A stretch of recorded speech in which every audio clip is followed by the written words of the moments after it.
Chères Draveilloises et chers Draveillois, jamais je n'aurais pu penser que je serais conduit cette année à vous présenter des vœux sous cette forme-là.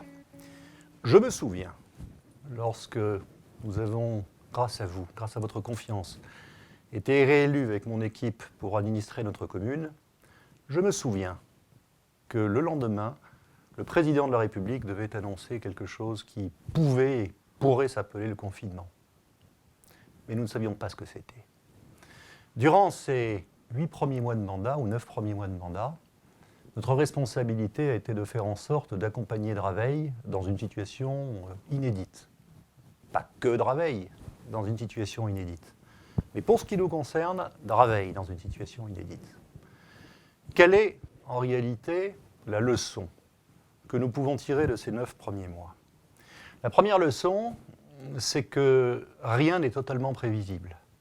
Et au moment où je vous parle, au moment où je vous présente des vœux, je me suis convaincu que personne ne peut nous dire quel sera notre proche avenir. On le voit optimiste grâce au vaccin, mais personne ne peut nous dire ce qu'il sera. Et mon premier message est pour vous dire que nous allons être d'une grande vigilance, pour faire en sorte d'accompagner Draveil et ses habitants dans les prochaines semaines.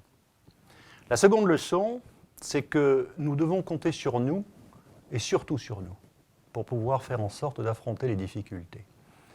Nous avons tous eu un soutien de l'État, et en particulier pour assister celles et ceux qui, à titre privé, dans leurs activités professionnelles privées, se sont retrouvés en chômage partiel. Mais en revanche, ce sont les collectivités territoriales et les communes en premier lieu qui ont pris à leur charge la majeure partie, pour ne pas dire la totalité, des dépenses et des difficultés d'approvisionnement, notamment en masques, durant cette première période de l'année. Je voudrais vraiment vous dire que c'est notre force, à Draveil peut-être plus qu'ailleurs, de ne savoir compter que sur nous-mêmes. Nous ne sommes pas un îlot, nous avons des relations cordiales avec les collectivités. La région a été remarquable d'efficacité, le département nous a apporté quelques soutiens, mais c'est sur nous que nous avons dû en premier lieu compter.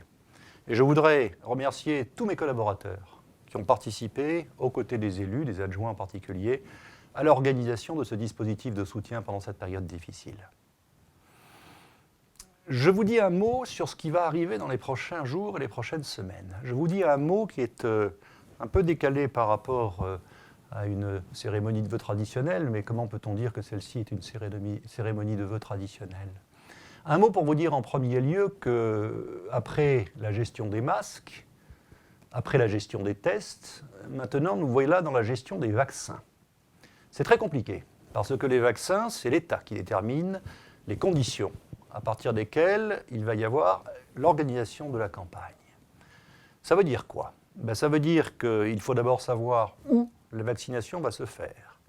Elle est organisée pour l'instant dans le périmètre qui est le nôtre, à Montgeron et à Brunois. Elle va l'être vraisemblablement sur Draveil. Mais au moment où je vous parle, je ne peux pas vous le garantir. En tout cas, sachez-le, la ville a indiqué qu'avec notamment le seul hôpital de la PHP, sauf erreur de ma part, situé en Essonne, nous avons tous les atouts pour pouvoir organiser une campagne de vaccination. Le préfet, comme l'ARS en ont pris acte, je serai sans doute en mesure de vous annoncer de ce point de vue-là leur décision d'ici quelques jours.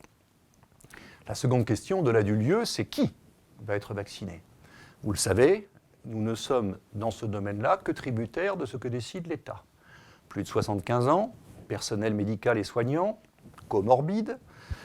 De ce point de vue-là également, les informations divergent. Je voulais vraiment vous dire que je suis extrêmement attentif dans une ville comme Draveil à ce que nous puissions faire valoir tous les droits de beaucoup d'entre nous à se faire vacciner. D'abord parce que nous avons une population, à peu près 20-25% des Draveillois qui a plus de 65 ans, et puis parce que nous avons beaucoup d'institutions médico-sociales et sociales qui, de fait, devraient permettre au personnel qui y travaille d'être directement vacciné.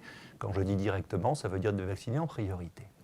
Je serai sans doute en mesure, en fonction de ce que l'État va nous annoncer, de vous donner des informations précises sur ce sujet dans les prochains jours. Je ne le suis pas au moment où je vous parle. Et puis, la troisième question, c'est quelle est la valeur ajoutée que la ville peut apporter par rapport à des décisions qui sont prises par l'État ? La première des valeurs ajoutées qui est la nôtre, c'est d'indiquer très concrètement que nous mettrons à disposition, comme nous l'avons fait jusqu'à présent, tous les moyens nécessaires pour que la vaccination se fasse dans de bonnes conditions, si tant est que Draveil soit désigné. À ce titre, j'ai demandé que tout le rez-de-chaussée du château de Villiers soit dorénavant organisé comme un pôle à partir duquel cette vaccination pourrait s'effectuer. Il y aura, bien entendu, la disponibilité du théâtre Donald Cardwell, qui permettra, comme on l'a fait pour les textes, d'accueillir tous ceux qui seraient candidats à la vaccination. Et puis, nous mettrons en place un dispositif de soutien pour celles et ceux qui n'ont pas les moyens directs de s'inscrire sur les listes des candidats à la vaccination, assistance en matière d'Internet, puisque les inscriptions se font en grande partie par Internet, et puis dispositif financier pour pouvoir aider celles et ceux qui pourraient prendre un taxi pour pouvoir se rendre soit à Montgeron dans l'immédiat, soit à Brunoy pour pouvoir se faire vacciner. J'insiste sur le fait que nous avons jusqu'à présent mis en place tous les moyens nécessaires pour essayer de franchir ensemble les étapes de la crise. Je ne vous rappelle pas ici ce que nous avons fait pendant la première phase de confinement. Je me permets simplement de vous signaler que dès la fin de cette année 2020, nous avons été bien organisés pour à la fois apporter un soutien qui soit un soutien psychologique, et c'est tout à fait important par l'intermédiaire du CCAS à celles et ceux qui sont isolés, mais également un soutien financier aux Draveillois et aux commerçants draveillois. Vous savez que j'ai pris la décision, avec l'ensemble du conseil municipal, en tout cas de la majorité du conseil municipal, d'organiser un dispositif qui a permis de distribuer des bons à la population pour un montant équivalent à ce que nous dépensions traditionnellement pour les fêtes de fin d'année ou de début d'année. Ces bons ont été distribués par l'intermédiaire des associations, par l'intermédiaire du CCAS, et ont permis de pouvoir être dépensés dans les commerces draveillois afin de soutenir l'activité. Vous voyez que nous sommes toujours dans la recherche d'une perspective, d'une prospective, pour essayer d'aider dans ces moments difficiles les Draveilloises et les Draveillois. Et je voudrais vous indiquer que c'était exactement notre état d'esprit au moment où la campagne de vaccination commence. Mais j'en termine sur ce point en vous disant que cette campagne de vaccination est une campagne nationale. Les décideurs sont des décideurs de l'État. Et donc, une fois que Draveil a fait acte de candidature, il appartient à l'État de décider.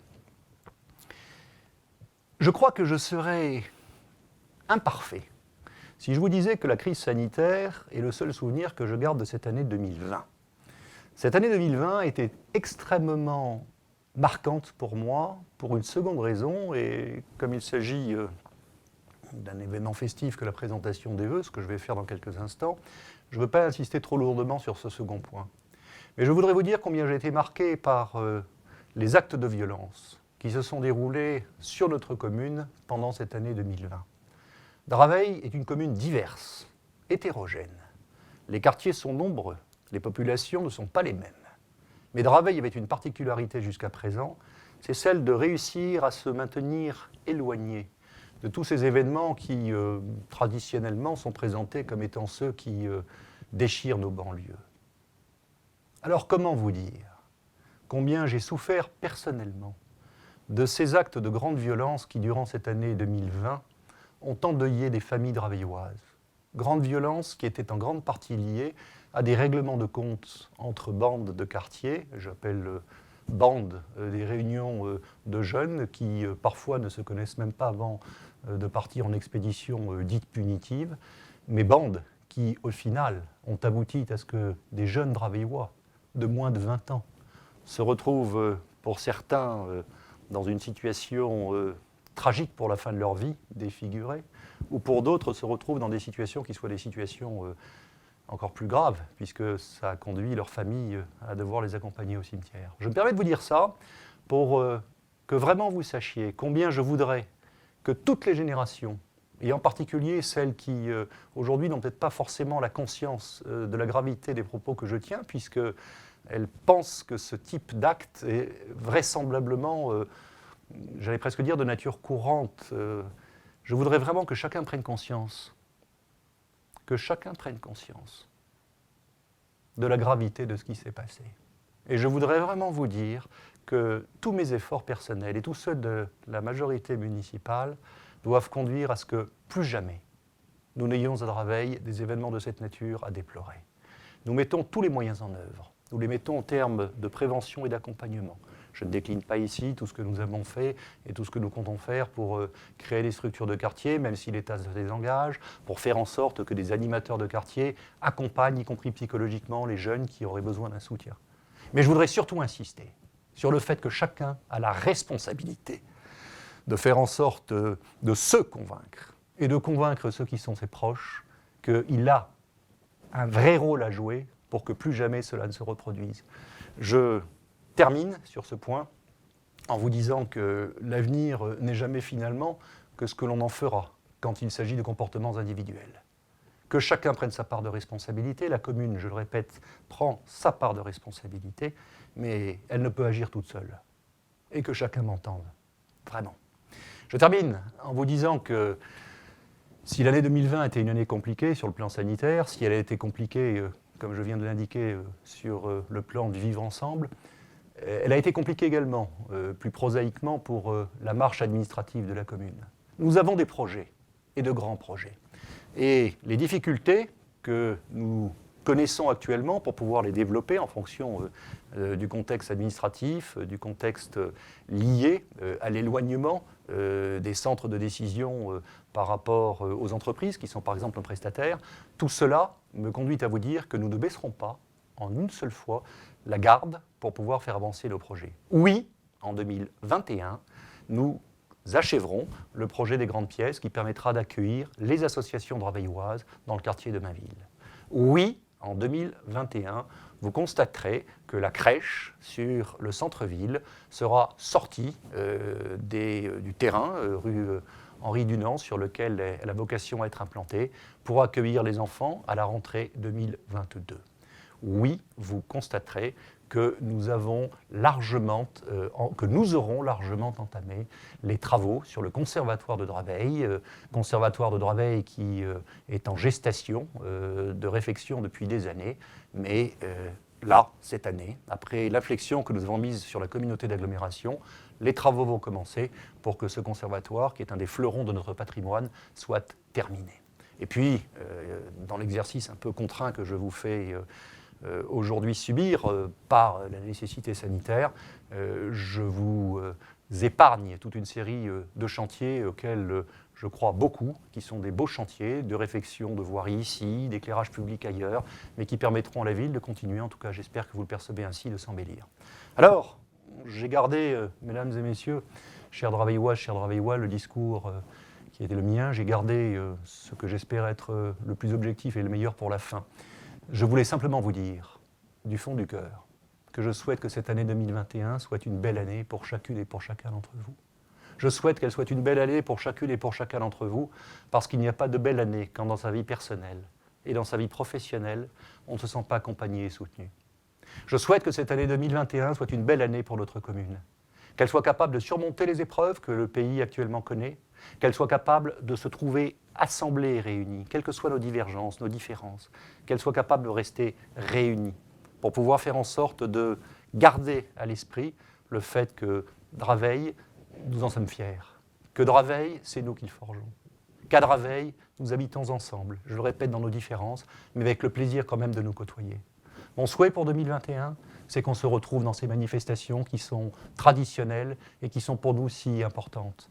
La fête de la musique, le 14 juillet, le rendez-vous associatif, les fêtes de fin d'année.